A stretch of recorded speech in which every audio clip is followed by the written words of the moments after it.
एक शेर है, दुश्मनी जमकर करो मगर इतनी गुंजाइश रहे कि जब कभी दोस्त बने तो शर्मिंदा ना होना पड़े।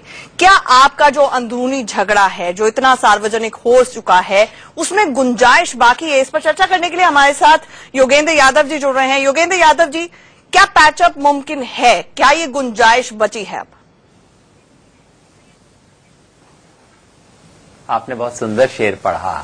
आप मुझे ये भी बताइए, मैंने ऐसा क्या कहा है, ऐसा क्या किया है जिससे वो गुंजाइश ना बची हो?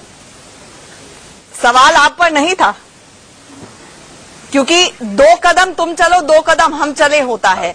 जब इतने संगीन आरोप आप पर लगे हैं और ये तक कई मंचों पर ये कह दिया गया है, ये बात सामने आ गई है कि आपको आज निकाला जा सकता है और कई सवालों के जवाब देने, ऐसे में क्या इतना ज्यादा सार्वजनिक ये झगड़ा होने के बाद आपको लगता है पैचअप मुमकिन है अब? क्योंकि संवाद टूट चुका है, ये प्रशांत भूषण भी कह रहे हैं।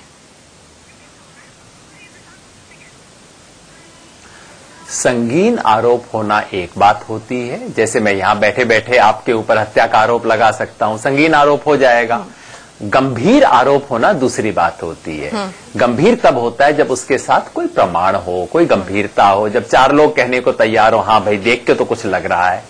इसमें से आप तो खुद पत्रकार हैं, इनमें से कोई गंभीर लगता है आपको आरोप? योगेंद्र यादव जी, आप पर आरोप लग रहा है कि आप लगातार पार्टी की छवि को धूमिल कर रहे हैं, आप अरविंद केजरीवाल को टारगेट कर रहे हैं और आपके ऊपर पॉलिटिकल अपॉर्चुनिज्म का आरोप लग रहा है कि आप नेशनल कन्वीनर खुद बनना चाहते हैं। जवाब?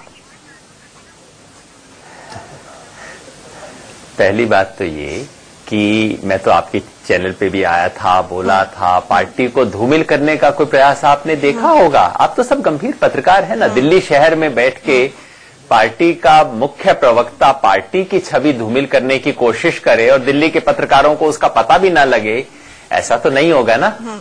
आप देखा होगा, आप तो सब गंभीर पत्रकार हैं ना। दिल्ली शहर में बैठ के पार्टी का मुख्य प्रवक्ता पार्टी की छवि धूमिल करने की कोशिश करे और दिल्ली के पत्रकारों को उसका पता भी ना लगे, ऐसा तो नहीं होगा ना।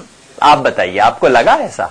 योगेंद्र यादव जी, सवाल मैं पूछ रही हूं, लेकिन आप पर यह आरोप इसलिए लगा क्योंकि उनका ये कहना, एक धड़े का ये कहना है कि आप खबरें प्लांट करवाते हैं। जवाब? ये भी मैंने परसों सुना कि मैं खबर प्लांट करवाता हूं, और जो सवाल उठा रहे हैं ना, वो 29 अगस्त का एक मुद्दा है, ये अभी हाल का कुछ नहीं है।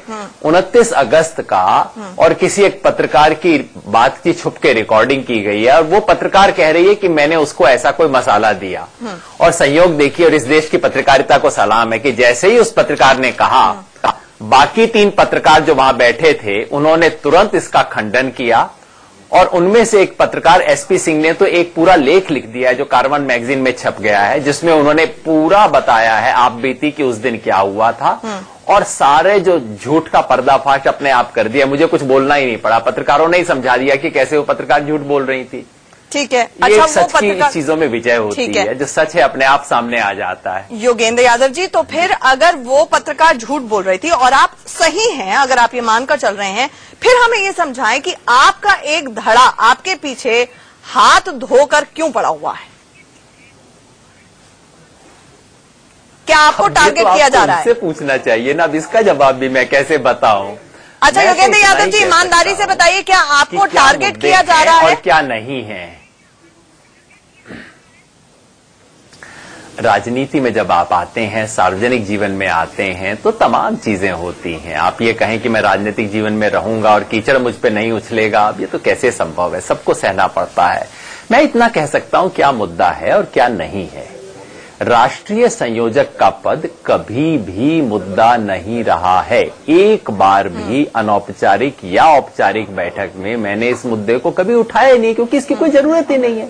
अरविंद केजरीवाल निर्विवाद नेता है, हम चाहते हैं राष्ट्रीय संयोजक बने रहें। 6 दिन पहले हम सब ने वोट करके कहा कि नहीं, अरविंद केजरीवाल को इस्तीफा नहीं देंगे, मैंने भी दिया, प्रशांत भूषण ने भी यही वोट दिया है, तो मुद्दा ही नहीं है।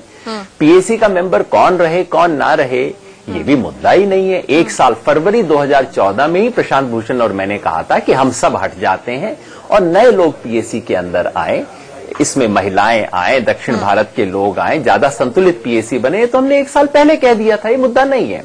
हमने मुद्दे क्या उठाए हैं? हमने कहा है पार्टी में लोकतंत्र की मर्यादा बेहतर होनी चाहिए, वॉलंटियर की आवाज सुनी जानी चाहिए, राज्यों के ज्यादा स्वायत्तता मिलनी चाहिए और पार्टी में जो मर्यादा हमारा कोड है उसको बेहतर किया जाना चाहिए। ठीक है योगेंद्र जी, अरविंद केजरीवाल ने ट्वीट करके कहा कि वो बहुत ज्यादा आहत हैं जिस तरह का अब ये पूरा मामला सामने आया है। उन्होंने कहा कि मैं इस अगली बैटल, इस गंदी लड़ाई में शामिल नहीं होना चाहता हूं। यानी कि दिल्ली के मुख्यमंत्री ने माना है कि ये लड़ाई अब गंदी हो चुकी है। आप भी मानते हैं?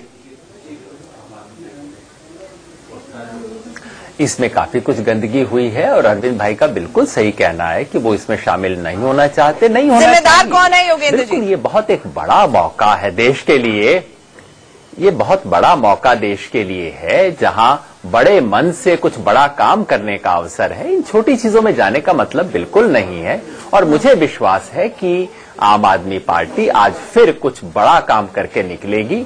जहां तक मेरा ताल्लुक है, चूंकि समय समाप्त हो रहा है तो मैं बस एक पंक्ति और कह दूं। हमने, मेरी तरफ से तो मैं इतना ही कहना चाहता हूं हमारे कार्यकर्ताओं को, आपके दर्शकों को, कि ये पार्टी किसी 5-7 मेरे जैसे लीडरों की प्रॉपर्टी नहीं है, कार्यकर्ताओं की बनाई हुई पार्टी है और इसे मेरे जैसे लोग ना तो तोड़ेंगे ना ही छोड़ेंगे। हां, सुधारने की कोशिश जरूर करेंगे और जरूरत हुआ तो खुद भी सुधरेंगे। बस एक लाइन में योगेंद्र यादव जी, कि क्या आपको लगता है नेशनल एग्जीक्यूटिव की इस बैठक में अरविंद केजरीवाल को शामिल होना चाहिए? वो जनता दरबार लगाने के लिए ठीक है तो यहां पर भी पहुंचना चाहिए, भागना नहीं चाहिए?